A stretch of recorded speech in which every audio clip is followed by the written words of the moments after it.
Listen to this. Celtic's transfer chaos is still haunting us. Kieran Tierney's comeback has folk raising eyebrows, and Daizen Maeda's bombshell might just change everything. I've got 3 massive stories for you today, and trust me, the last one is the one you absolutely can't miss. Stick with me right till the end. Massive thanks to you for helping us smash 500 subscribers, but that's just the start. With more than 2,000 views on every story, if you hit subscribe right now, we'll fly past 1,500 subscribers, all backing the Celtic. Let's prove once again that our support is miles beyond anything the Rangers could ever muster. We have 6 news a day to keep you updated with the mighty Celtic. Hit that subscribe button and be part of it.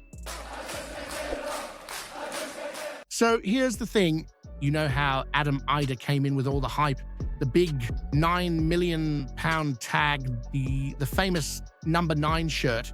And in the end, he gave us moments, but never really lived up to the name. Well, Brendan's now got a new headache, and it's not up top this time.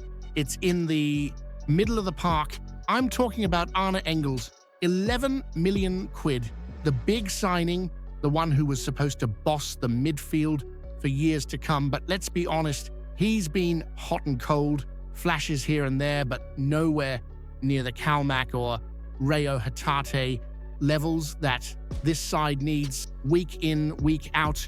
One week he's looking tidy, the next he's vanishing, and now you've even got Benjamin Nygren walking into the side and taking his spot like it's nothing. And here's the kicker. Rodgers keeps saying he's still young, still learning, nowhere near the finished article. Fair enough, he's 22, but mate, if you're costing 11 million, that price tag hangs heavier than the rain clouds over Sucky Hall on a winter's night. And we've seen this story before. Look how quickly Idah went from the next big thing to Swansea's problem.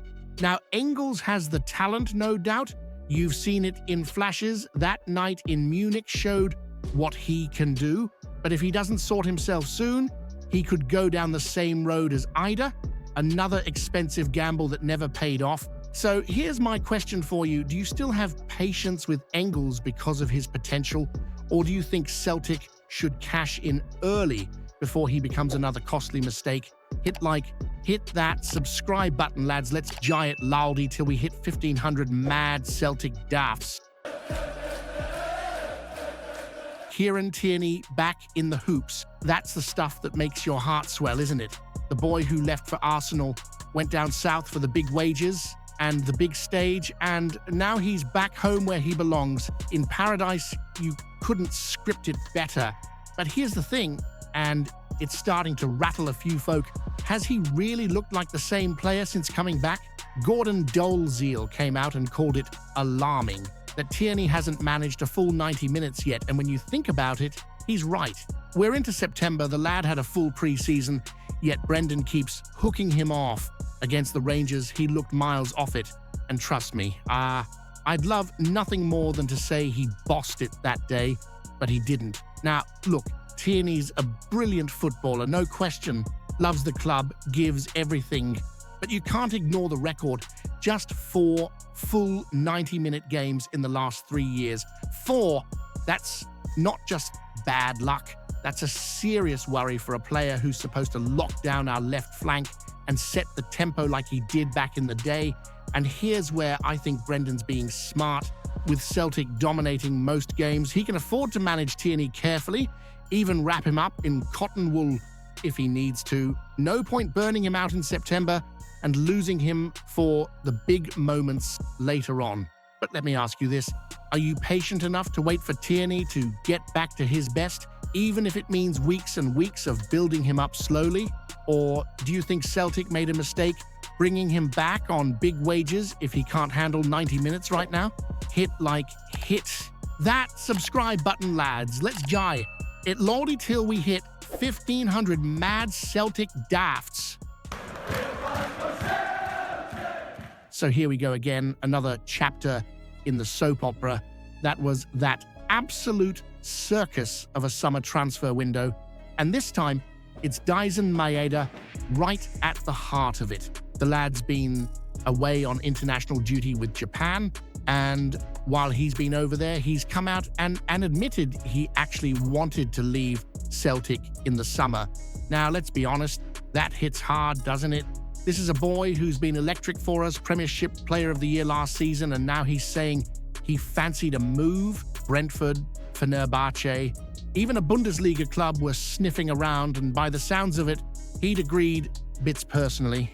But Celtic, and you know this board, they weren't letting him go because they hadn't lined up a replacement. Classic, isn't it?